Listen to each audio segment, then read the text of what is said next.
नमस्कार, मैं हूं आशीष चित्रांशी और आप देख रहे हैं द न्यूज लॉन्चर। ईरान के साथ युद्ध विराम।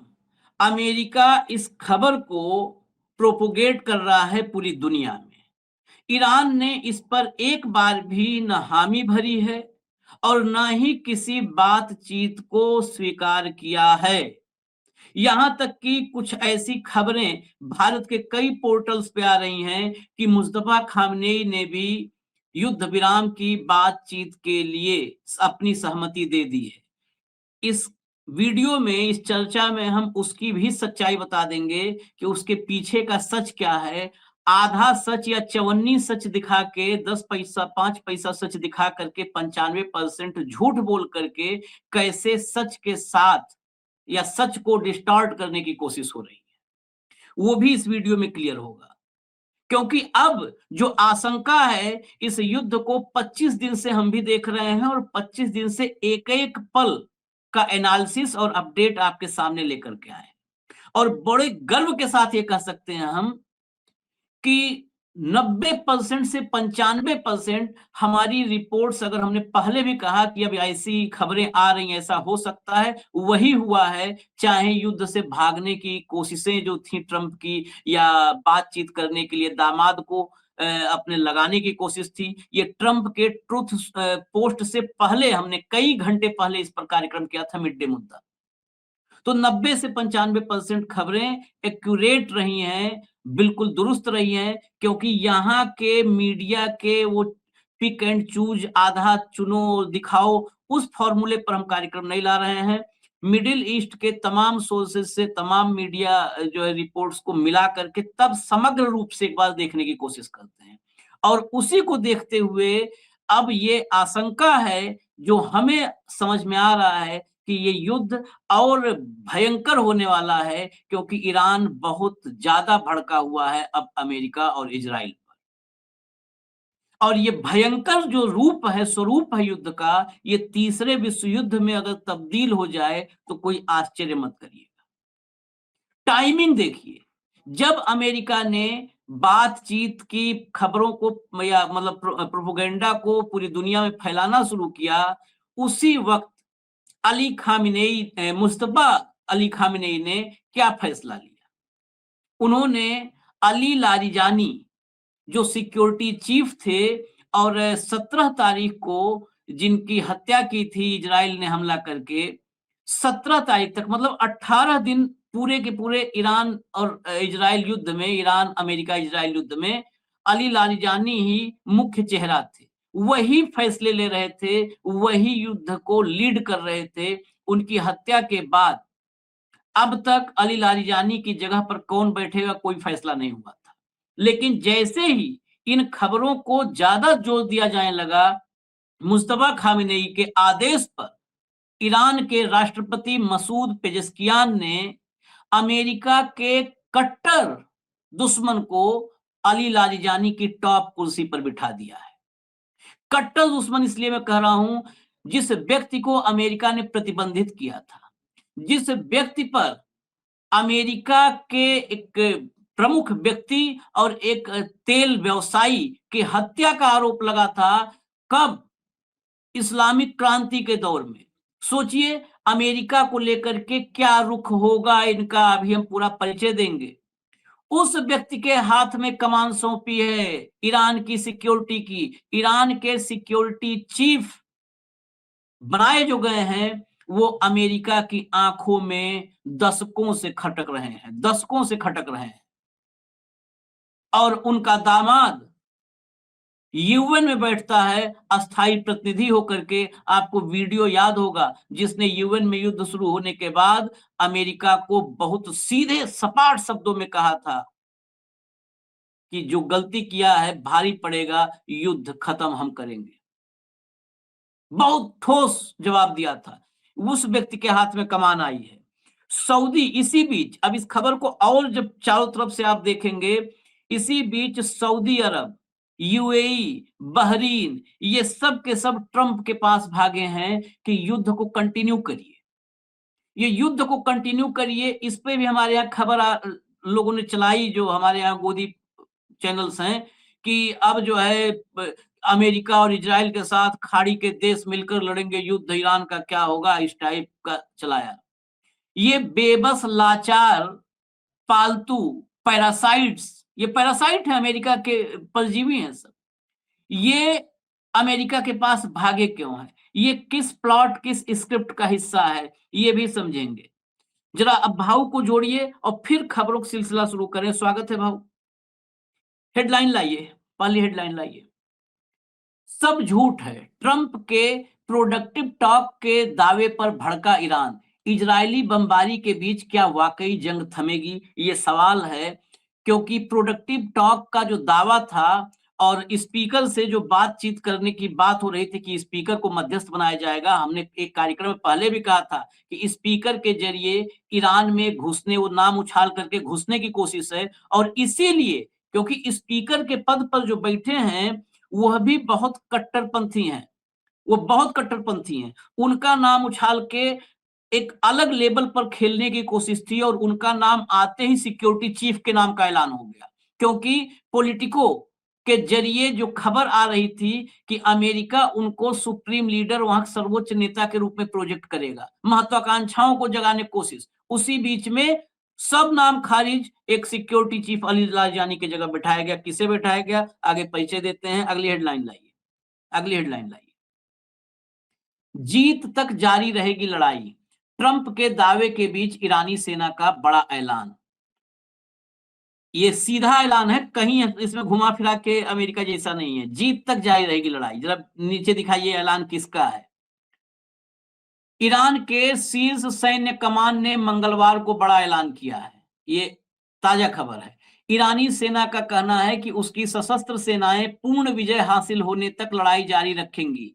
खातम अल अनबिया, जिससे ऑफिशियल स्टेटमेंट आते हैं ईरान के, आप दिन में 2-3 बार देखते होंगे हमारे साथ वहां का स्टेटमेंट।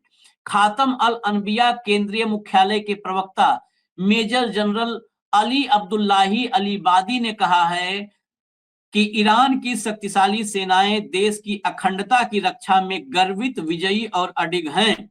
उन्होंने जोर देकर कहा, यह संघर्ष पूर्ण विजय प्राप्त होने तक जारी रहेगी, ये युद्ध जंग जारी रहेगी। आगे चलिए, अब आते हैं मुख्य खबर पर। हम जरा मुख्य खबर पर आते हैं। जरा अगली हेडलाइन लाइए। यहां पर ये ऐलान और एक साथ पूरे, आप देखिए समग्रता में बार बार कहता हूं भैया, अगली हेडलाइन लाओ।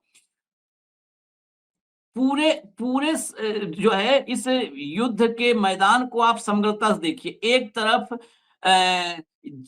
जनरल अली अब्दुल्लाही ने कहा कि हम पूर्ण विजय तक युद्ध करेंगे, दूसरी तरफ स्पीकर ने खारिज किया कि कोई बातचीत हुई है, और तीसरी तरफ जो नए सिक्योरिटी चीफ बनाए गए हैं, नए सिक्योरिटी चीफ की हेडलाइन लाइए जरा, नए सिक्योरिटी चीफ वाली हेडलाइन लाइए, उस पर चलें। अब ये देखिए, ईरान को मिला नया सिक्योरिटी चीफ। लारिजानी की मौत के बाद बागेर के कंधे पर बड़ी जिम्मेदारी। ये बागेर कौन है, जरा चलिए भीतर चलिए। अली लारिजानी ईरान के पूर्व सर्वोच्च नेता आयतुल्लाह अली खामनेई के करीबी सलाहकार थे और इस्लामिक क्रांति के प्रति समर्पित नेता के रूप में जाने जाते थे। उनकी मौत को ईरानी मीडिया में शहादत बताया गया। बागेर जुल्कदर इस्लामिक, इनका नाम अलग अलग जगहों पर आप हिंदी मीडिया में आएंगे तो थोड़ा अलग अलग मिलेगा। ये इस्लामिक रिवोल्यूशनरी गार्ड कॉर्प्स के पूर्व वरिष्ठ कमांडर हैं। लंबे समय से ईरानी सुरक्षा तंत्र से जुड़े रहे हैं। उन्होंने आईआरजीसी में उप कमांडर इन चीफ और उप समन्वयक के रूप में भूमिका निभाई है। इसके अलावा वो 2005 से 7 तक आंतरिक मंत्रालय में सुरक्षा मामलों के उप मंत्री रहे हैं। ये अगले आइए, वे कट्टरपंथी विचारधारा के समर्थक हैं और विदेशी खतरों के खिलाफ सख्त रुख रखते हैं। इस बदलाव से ईरान की परमाणु कार्यक्रम, क्षेत्रीय नीति और रक्षा रणनीति पर असर पड़ सकता है। पश्चिम एशिया में बढ़ते संघर्ष के बीच यह नियुक्ति तेहरान को स्थिरता देने के संकेत है। बागेर की पृष्ठभूमि आईआरजीसी से होने के कारण वो सैन्य अभियानों और खुफिया जानकारी में माहिर माने जाते हैं। ईरानी अधिकारियों का मानना है कि नई नेतृत्व व्यवस्था से देश की सुरक्षा और एकता बनी रहेगी। ईरान इजराइल संघर्ष में यह घटनाक्रम बहुत अहम है क्योंकि लारिजानी के बाद कई अन्य वरिष्ठ कमांडर भी मारे गए हैं। अब इनकी रणनीति क्या हो सकती है, जरा और इसके भीतर चलना जरूरी है इस खबर के। इनके बारे में आप जानेंगे तो आगे युद्ध थोड़ा समझने में आसानी होगी। जरा पहले स्क्रीन पर दिखा दीजिए बाकेर जोलकद्र जो हैं, जो नए सिक्योरिटी चीफ हैं, ये दिखाइए। ये हैं बागेर जोल्फकद्र। बेसिकली ये जो है 1979 की इस्लामिक क्रांति से पहले जोलकद्र मंसरून नाम के एक समूह से जुड़े थे। 1978 में उन पर और मोहसिन रेजाई, ये बहुत बड़े नेता ईरान के थे, मोहसिन रेजाई, इन दोनों पर एक अमेरिकी इंजीनियर और एक तेल कंपनी मैनेजर की हत्या में शामिल होने का आरोप लगा था। उस इस्लामिक क्रांति में अमेरिकी इंजीनियर की हत्या का आरोप लगा। बाद में संयुक्त राष्ट्र सुरक्षा परिषद के प्रस्ताव 1747 के तहत उन्हें ईरान के परमाणु और मिसाइल कार्यक्रम से जुड़े होने के कारण प्रतिबंध सूची में डाल दिया गया। जो अमेरिका की प्रतिबंधित सूची है उसमें रहे हैं। क्रांति के बाद मंसूरून समेत कई समूहों को मिलाकर एक संगठन बनाया गया जिसने आगे चलकर इस्लामिक रिवोल्यूशनरी गार्ड कॉर्प्स की खुफिया इकाई की नींव रखी। सोचिए, वहां से जुड़ा हुआ आदमी है। इस इकाई में जोलकद्र, रेजाई और अहमद वहीदी जैसे नेता मुख्य रूप से थे। ईरान इराक जो युद्ध हुआ 1980 से 88 तक, उस दौरान जोलकद्र ब्रिगेडियर जनरल थे और टॉप कमांडरों में शामिल रहे। मिलिट्री डिवीजन रमजान गैरिसन एक मिलिट्री डिवीजन था, अभी उसकी महत्ता आपको समझ में आएगी। उसके ये जो है सह संस्थापक और कमांडर थे। ये कैंप 1983 में बनाया गया था और इसका काम मुख्य रूप से ईरान के बाहर गतिविधियां चलाना था। बाद में यही ढांचा आईआरजीसी की विदेशी शाखा कुद्स फोर्स की नींव बनी। जो कुद्स फोर्स है उसका जो नींव था, उस नींव में यही थे, जोलकद्र थे। गैरिसन का इस्तेमाल युद्ध के समय में इराक में ईरान समर्थित समूहों को ट्रेनिंग देने के लिए किया जाता था और कई सिया संगठनों को इन्होंने इकट्ठा किया था। 21 साल तक ये आईआरजीसी की सर्विस किए। 16 साल तक ऊंचे पदों पर आईआरजीसी में रहे। 1989 से 97 तक आईआरजीसी के ज्वाइंट स्टाफ के प्रमुख रहे, जो कमांड में तीसरे नंबर का पोस्ट है 1989। और ये पद कौन दिया उनको? अयातुल्ला अली खामेनेई 1989 में ही बनते हैं सुप्रीम लीडर और उनको आईआरजीसी में सीधा तीसरे नंबर पर के पोस्ट पर लाते हैं। इसके बाद 97 से 2005 तक वो डिप्टी कमांडर इन चीफ यानी दूसरे नंबर के ताकतवर अधिकारी बनते हैं। उसके बाद आप जो है इनका पूरा आप सफर देखेंगे तो बहुत ही, और इनके और देखिए कट्टरपंथी कितने हैं जो आयतुल्लाह अली खामेनेई की विचारधारा के कितने करीब। एक राष्ट्रपति ईरान के हुए थे उस दौर में, आज के समय में हो सकता है लोग न ध्यान हो उनको, मोहम्मद खातमी साहब जब आए तो खातमी थोड़ा नरमपंथी थे। खातमी के खिलाफ जो लोग मोर्चा खोले उसमें जोलकद्र, सफवी और मोहम्मद रजा नकवी थे। इन्होंने खातमी मतलब ईरान के राष्ट्रपति के खिलाफ जो है मोर्चा खोल दिया था और उन्होंने दस्तखत किया। 24 सैन्य अधिकारियों ने चिट्ठी लिखी थी खातमी के खिलाफ, अपने राष्ट्रपति के खिलाफ, उसमें जोलकद्र थे। इसलिए बता रहा हूं कि जोलकद्र जानेंगे तो युद्ध के आगे की आपको भी अंदेशा होने लगा कि किस दिशा में जाएगा ये। जोलकद्र पर 9 जुलाई 99 को यूनिवर्सिटी हॉस्टल हमले में शामिल होने का भी आरोप लगा था। मतलब जहां भी कहीं पर भी अयातुल्ला अली खामेनेई की लाइन के खिलाफ अगर ईरान में कोई जाने की कोशिश किया तो जोलकद्र वहां पर फ्रंट पर खड़े नजर आए। 2022 से जोलकद्र एक्सपीडियंसी डिस्टर्नमेंट काउंसिल के सचिव के रूप में काम कर रहे हैं, जो संसद और शिया धर्म गुरुओं और जजों की गार्जियन काउंसिल के बीच मतभेद सुलझाने वाली एक सभा है। यानी जो 3 मुख्य जगह हैं, संसद, शिया धर्म गुरु और जजों की गार्जियन काउंसिल, उन तीनों के बीच के कोऑर्डिनेशन का काम इनके पास रहा है।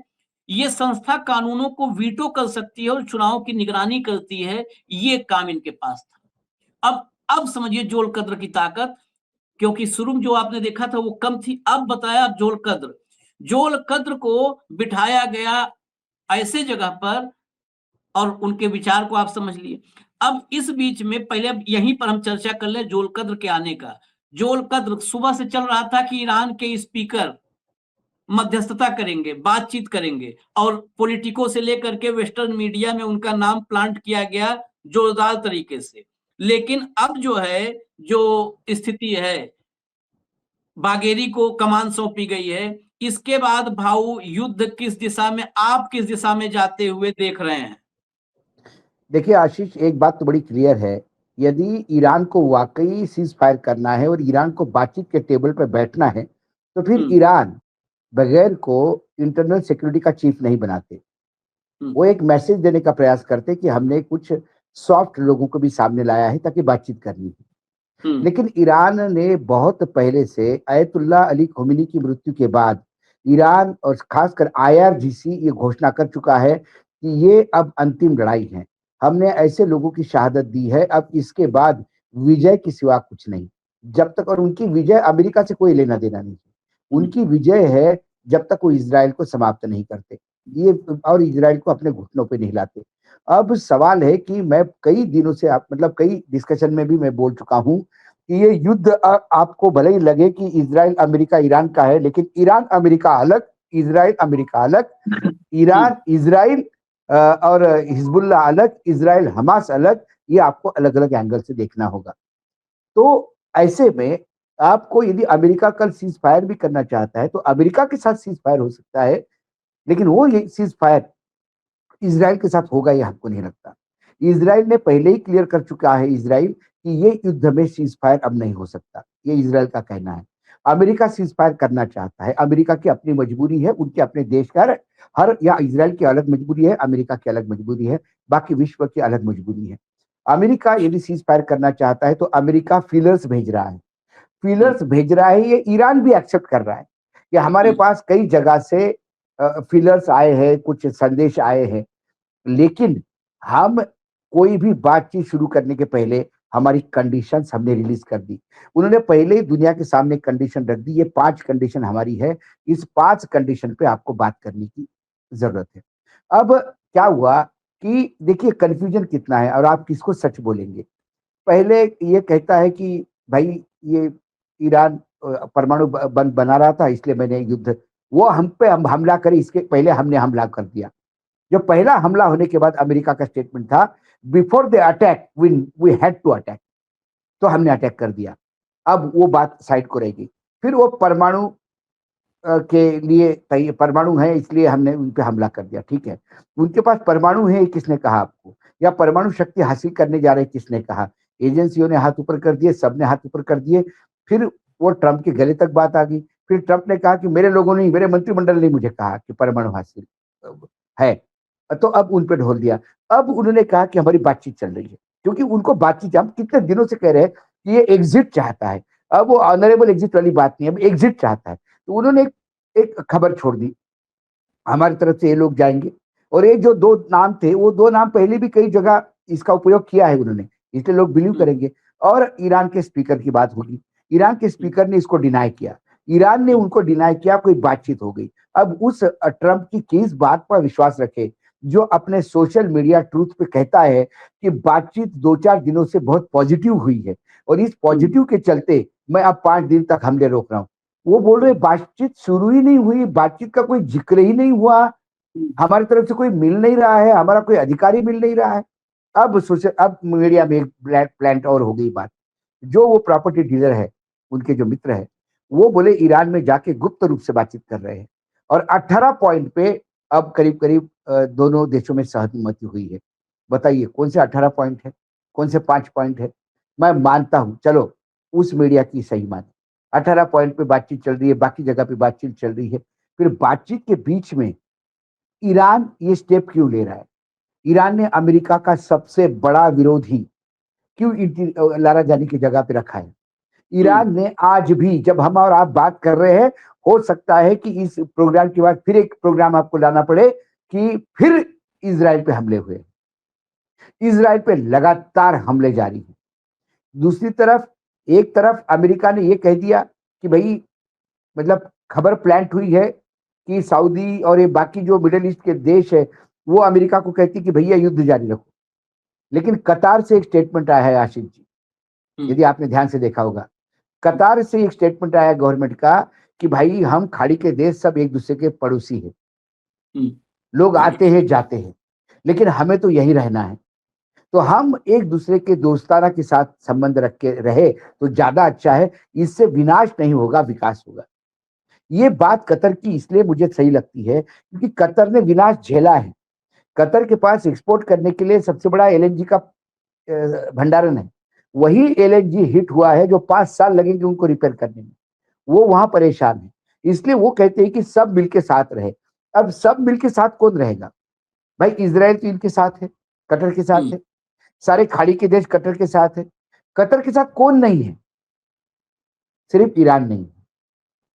तो ये क्यों कहता है कि सबको साथ में मिलकर रहना चाहिए? बाहर के लोग आते हैं जाते हैं, लेकिन हम तो पड़ोसी है, हमको तो साथ रहना ही है, हमारी नियति है। तो हम क्यों ना मिलजुल के रहे?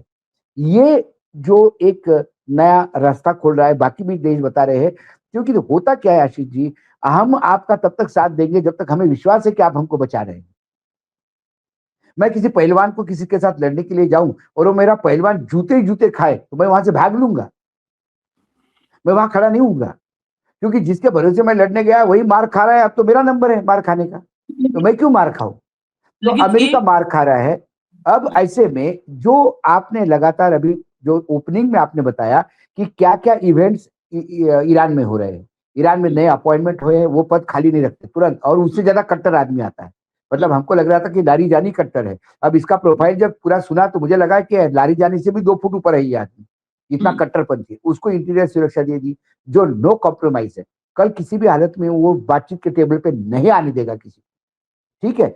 दूसरी बात, इसीलिए ये टाइमिंग इसीलिए है कि क्योंकि गलीबाफ को जो है कहा जा रहा था कि वो बात करेंगे। अब जब सिक्योरिटी चीफ नहीं था, लाईजानी की कुर्सी खाली थी, तो किसी का नाम उछाल लो। अब दुनिया के सामने साफ हो गया कि अब वो बैठ गया है जब वहां पर, तो करो कौन बात करता है, कौन बात करता है। दूसरी तरफ यदि आपने इधर से अटैक कम कर दिए तो क्या ईरान ने अटैक रोके? क्या ईरान तो अटैक कर ही रहा है। ईरान कहता है कि हमारे लिए युद्ध जब तक इजराइल खत्म नहीं होता तब तक है, इसलिए इजराइल पे फिर अटैक हुए हैं।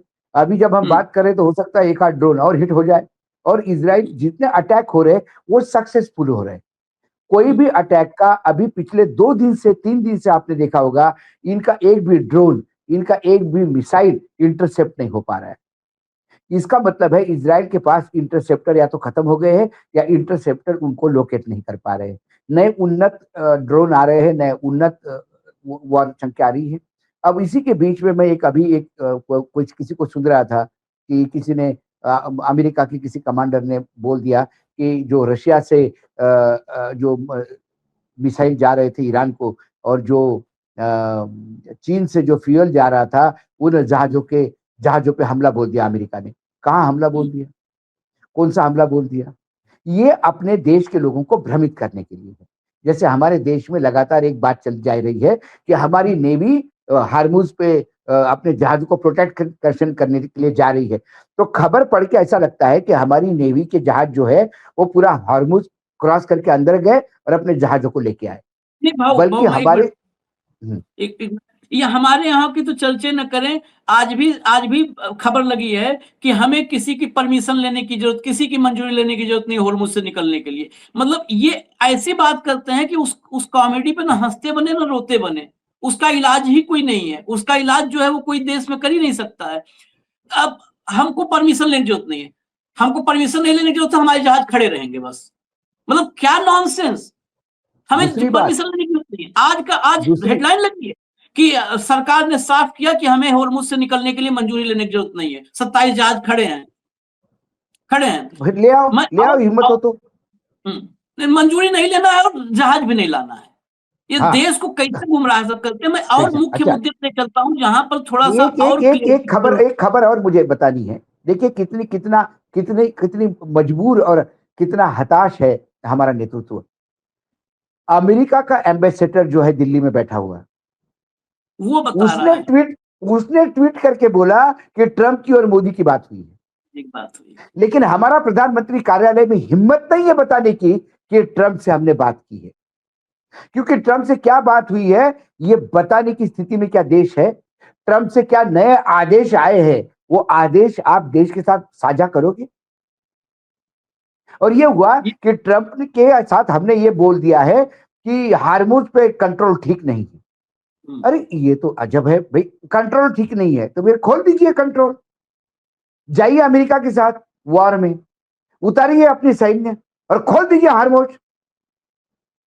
सिर्फ दूर से बैठ के हाथ सेकने हैं, नहीं ये ठीक नहीं कर रहे, नहीं वो अच्छा नहीं हो रहा है, ये अच्छा नहीं हो रहा है। अब ये जो इन शादी पे में तो फूफा होता बातें है नहीं ना, करना चाहिए जो भाऊ। शादी में फूफा आता है और जो बोलता है कि अरे आज सब्जी में नमक ज्यादा हो गया, वो तुम्हारे यहाँ मिठाई ठीक नहीं, एक आध मिठाई और बढ़ा देता है, उसकी कोई औकात नहीं होती, उसको कोई सुनता भी नहीं है, लेकिन वो चिल्ला चोट करे बगैर बाज नहीं आता। ऐसी स्थिति हमारे देश की हो गई है। We have been reduced to clown, हम एक जोकर बन चुके हैं इस पूरे सिस्टम में। दुनिया की top navy, America, Britain, France, Germany, वो तो बैठे हैं मुंह लटकाए हुए कि करें तो क्या करें, और यहाँ पे हमारे लिख देते हैं हमारे जा रहे हैं जहाज, नेवी लेके आएगी। अरे भाई फिर वही कितना इन पे करें। चल उस पर फिर अभी मुख्य मुद्दा जो आप कह रहे थे कि ये भागने की फिराक में है, ये अपने मतलब देश के लोगों को मैनेज करने में, उसी में एक ट्विस्ट मैं चाहता हूं उसको भी लाए चर्चा में, और मैं उस खबर को भी क्लियर कर दूं जो कहा जा रहा है कि मुस्तफा खामनेई ने परमिशन दे दी है। वो खबर हाँ किसके हवाले से है, मैं खबर के भीतर जाकर के खबर हम लाते हैं। ये अल अरेबिया की रिपोर्ट है। दरअसल अल अरेबिया की रिपोर्ट का दो शब्द उठा लिया। क्या है? अल अरेबिया की रिपोर्ट है। अल अरेबिया की रिपोर्ट पर मैं डाउट नहीं कर रहा हूं, लेकिन उस रिपोर्ट को कोट अनकोट बता दे रहा हूं क्या कहा है। अल अरेबिया की रिपोर्ट के मुताबिक ईरान के विदेश मंत्री अब्बास अरागची ने अमेरिकी दूत स्टीव बिटकॉफ को गुप्त रूप से बताया कि सुप्रीम लीडर मुस्तफा खामनेई वार्ता के लिए तैयार हैं। लेकिन लेकिन आगे आगे इसमें क्या है, उन्होंने कहा कि युद्ध जो ईरान की शर्तों को मान करके इस युद्ध को समाप्त किया जा सकता है। इस लाइन को खा गए। बातचीत के लिए तैयार है नहीं, उन्होंने कहा है उस पूरा जो मतलब हमारे यहाँ हिंदी रूपांतरण में उसको तोड़ मरोड़ करके और कुछ हिस्सों को गायब किया गया।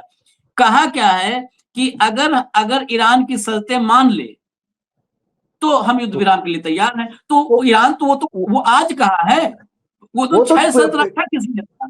बाबा वो तो छह, पहले 4, उसके बाद 6, 4 से 6 की, तब से पहले 3, 3 से 6 की, और ये 3 शर्तें की, तब हमने शो किया था। ईरान कहता है कि आपको सीज फायर चाहिए, ये बात मान लीजिए कर देते हैं। उसके बाद उन्होंने कहा कि आपको वाकई सीज फायर चाहिए, अब हमारी शर्तें थोड़ी बढ़ गई है, ये 6 कर दी है, अब आप ये 6 को मानिए, युद्ध करिए। आज भी है, आज भी। आप छोड़ दीजिए, मैंने क्या कहा, मैंने तो आज सुबह के इसमें कहा कि होली है, मैंने कहा आशीष चित्रांश जी को ईरान गवर्नमेंट ने अपने तरफ से घोषित कर दिया है कि उनके तरफ से वार्ता जो है अमेरिका से लेकर तमाम देशों के साथ चित्रांश जी करेंगे। और चित्रांश जी के पास एक कागज दिया है, 6 शर्तों है, चित्रांश जी या मनवा लो, युद्ध खत्म। बस सीधी सी बात। मैं तो हमारे दर्शकों को कहता हूं, ईरान की 6 शर्तें मनवा लो और क्रेडिट ले लो युद्ध खत्म करने का। मोदी जी शर्तें माननी होगी, ये शर्तें माननी होगी अमेरिका को। लेकिन अभी भी मुख्य मुझे मैं जिस पर लाना चाहता हूं भाऊ, वहां पर नए सिक्योरिटी चीफ की नियुक्ति के बाद अमेरिका, मुझे ये निजी तौर पर डाउट है, अमेरिका और ट्रंप जैसा आदमी जब बैठा हुआ है, ट्रंप जैसा आदमी बैठा, वो पहले पॉलिटिकल नफा नुकसान को देखने में पूरा उसका वो है। ये जो आप सऊदी, यूएई, बहरीन इनको देख रहे हैं कि ये आ रही है खबरें कि ये जाकर के वहां कह रहे हैं युद्ध जारी रखिए, ये अपनी जनता, मुझे लगता है अमेरिका भागेगा नहीं, क्योंकि ट्रंप को अमेरिका की तबाही से कोई लेना देना नहीं है। ट्रंप उस पेन ड्राइव में है जो नेतन्याहू के पास है। ट्रंप अमेरिका की बर्बादी आज से नहीं कर रहा है, जिस दिन राष्ट्रपति बना उस दिन से कर रहा है। ये युद्ध में फिर आएगा, युद्ध में आने की जायज वजह अपने देश में क्रिएट कर रहा है कि देखो भाई, हमको यूएई को बचाना है, वो आके गिड़गिड़ा रहे हैं, और हम अगर विश्व के आका हैं, काका हैं, तो हमें तो जाना पड़ेगा। शायद वो सिचुएशन ये क्रिएट कर रहा है, और उसी सिचुएशन को क्रिएट करने के लिए 5 दिन रुका था। जरा एक एक ट्वीट लाइए, कई ट्वीट देखिएगा, तब उसके भीतर जरा हम समझते हैं। ये देखिए, breaking, UAE is considering entering the war against Iran and is pushing against एक cease fire with Tehran, Wall Street Journal की रिपोर्ट है। अगला चलिए, एक एक करके सब एक एक रिपोर्ट, और सारी रिपोर्ट्स कहां की हैं वो भी देखिएगा। Breaking, Saudi Arabia has agreed to allow US forces to use King Fahd Air Base for Operation against Iran and is nearing a decision to join the strikes. Wall Street journal. ये America में दनादन लग रही हैं कि उधर UAE इधर Saudi. आगे बढ़िए आगे बढ़िए आगे बढ़िए, सारा एक एक करके आगे देखिए। Saudi Arabia has informed the United States it is prepared to retaliate against Iran if Iranian forces target Saudi energy और वाटर फैसिलिटीज। ब्लूमबर्ग, ये ब्लूमबर्ग की रिपोर्ट सारी कलेक्ट करके एक एक करके आइए। चलिए आगे। अब बहरीन को देखिए। Bahrain has submitted A draft UN security council resolution allowing countries to use all necessary means to protect shipping in the Strait of Hormuz. All necessary means. The proposal, backed by Gulf states and the US, accused Iran of threatening international peace by attacking vessels and disrupting navigation. However, the resolution is unlikely to pass as Russia and China are expected to veto it. वो तो veto कर देंगे, आप security council में जाओगे। आगे चलिए। Bahrain को वहां पे लगाया।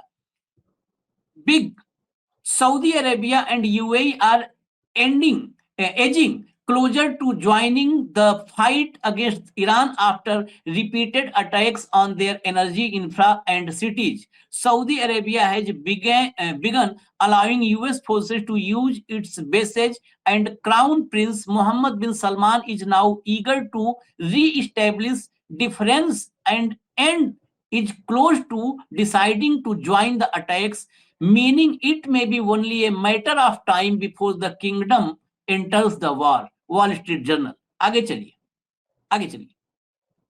अगला। बिग सऊदी का crown prince Mohammed bin Salman is urging Trump to continue the war. ये देखिए, ये वहां गुहार लगा रहा है Trump to continue the war against Iran, calling it a historic opportunity to reshape the middle east and potentially weaken or remove Iran government. ये line कि इसको ऐतिहासिक मौका बता रहा है कि मिडिल ईस्ट को रिसेप करने का ऐतिहासिक मौका है और ईरान में गवर्नमेंट को हटाने या बिल्कुल कमजोर करने का मौका है। He thinks Iran is a long term threat that must be decisively dealt with. ये लॉन्ग टर्म थ्रेट है और अब डिसाइसिवली इससे डील करने की जरूरत है। ये न्यूयॉर्क टाइम्स की रिपोर्ट है। चलिए आगे चलिए। न्यूयॉर्क टाइम्स की रिपोर्ट। आगे चलिए। A number of ballistic missiles were launched from Kuwait's territory towards Iran earlier today.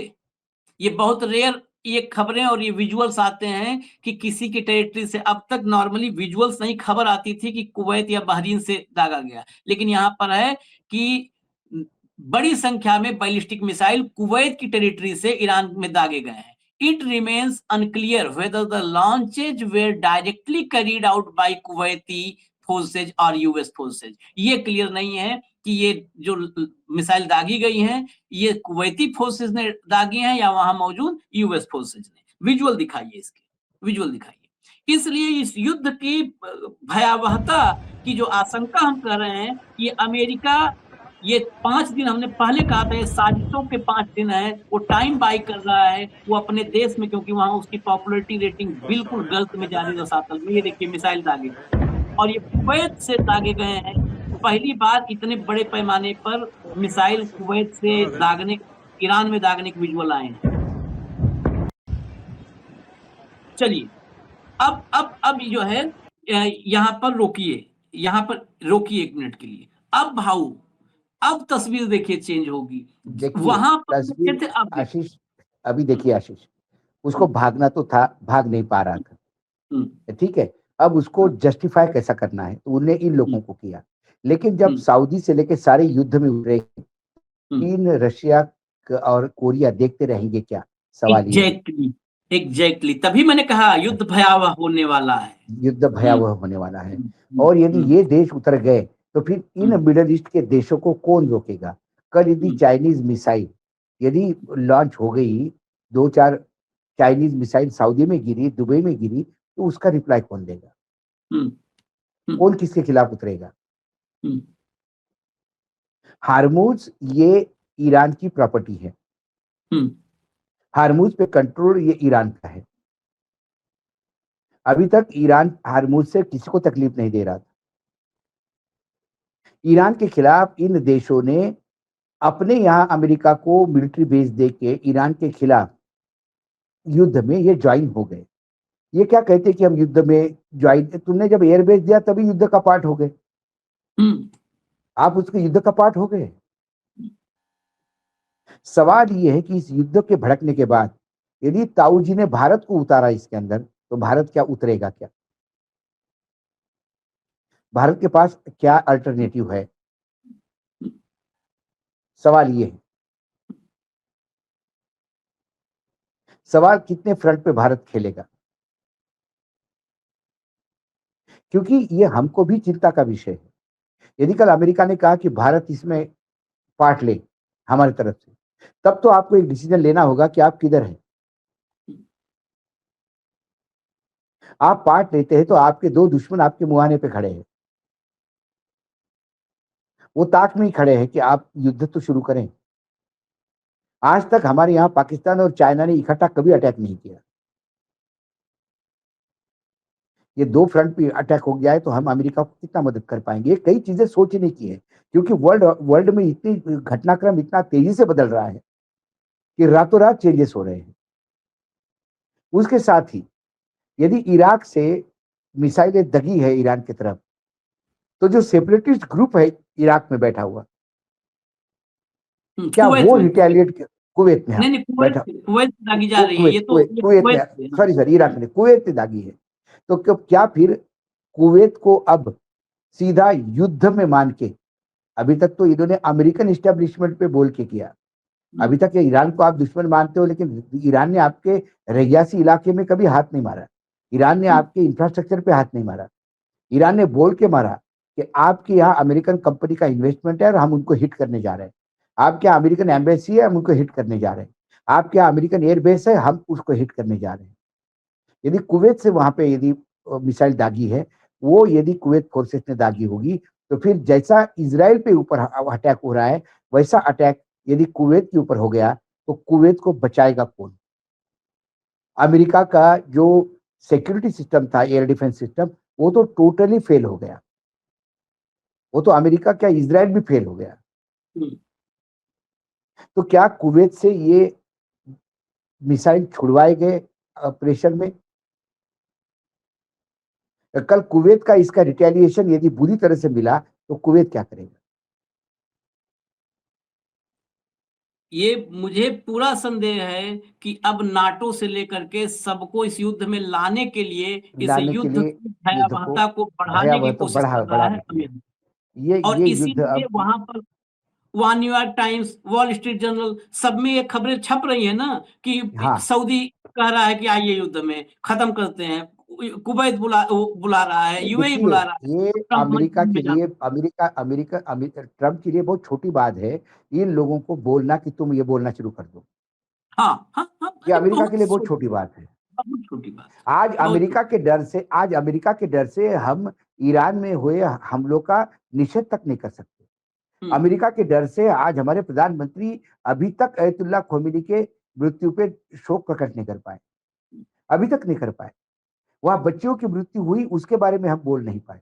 हमारी सरकार ईरान मतलब जो खाड़ी के बाकी अन्य देशों में हुए एनर्जी के हमलों के निषेध करता है, लेकिन हमारी सरकार ने ईरान के अंदर जो हमले हुए हैं इसका कोई निषेध नहीं किया। तो इसका मतलब है अमेरिका से कितने डरते हैं ये लोग। जो अमेरिका के उपनिवेश बन चुके हैं वो अमेरिका से इतने डर रहे हैं कि कहीं ना कहीं अमेरिका जो बोलता है, और अमेरिका ने यदि उनको युद्ध में खींचा तो अमेरिका का कुछ नहीं जाएगा आशीष। जो नुकसान इनका होगा, आज इजराइल ईरान और अमेरिका के युद्ध में अमेरिका का नुकसान नहीं के बराबर हुआ, लेकिन जितना नुकसान ईरान और इजराइल का हुआ है, इन दोनों के नुकसान के आगे अमेरिका का नुकसान तो कुछ भी नहीं दिखता। मैं अब खत्म करते करते जरा तेल अवीव दिखा देता हूं। जब युद्ध की भयावहता बढ़ेगी तो सोचिए हालात कैसे होंगे। अभी के जो लेटेस्ट विजुअल है तेल अवीव के देखिए।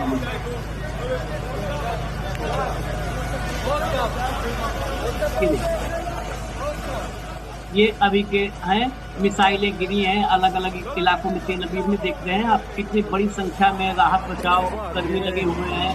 कहीं गाड़ी जल रही, कहीं मकान उजड़ गए हैं, कहीं तबाही अलग अलग। और इसमें कैजुअलिटी की खबरें वहां से प्रॉपर आती नहीं, लेकिन फिर भी आधा दर्जन से दर्जन भर, ये देखिए सब मलबा में तब्दील हो चुका है। लोगों के हताहत होने की खबर है। अब कितनी मौत, कितने घायल, कितने गंभीर घायल, ज्यादा डिटेल वहां से आ नहीं पाती है। इजाजत हमें दीजिए, लेकिन ये थर्ड वर्ल्ड वार, तीसरे विश्व युद्ध, एक अनिष्ट, दुनिया के लिए अनिष्ट की आशंका प्रबल होती जा रही है। जो मिडिल ईस्ट के देशों की इंफॉर्मेशन अमेरिका के मीडिया से आ रही है, और जो ईरान ने इस वक्त एक कठोर फैसला लिया है, एकदम कट्टर दुश्मन बिठा दिया है कि लो अब इसके हाथ में युद्ध की जिम्मेदारी, युद्ध की कमान अब कट्टर दुश्मन के हाथ में है। इजाजत दीजिए हमें, फिर अपडेट के साथ आएंगे। धन्यवाद भाऊ, बहुत बहुत धन्यवाद। नमस्कार। नमस्कार।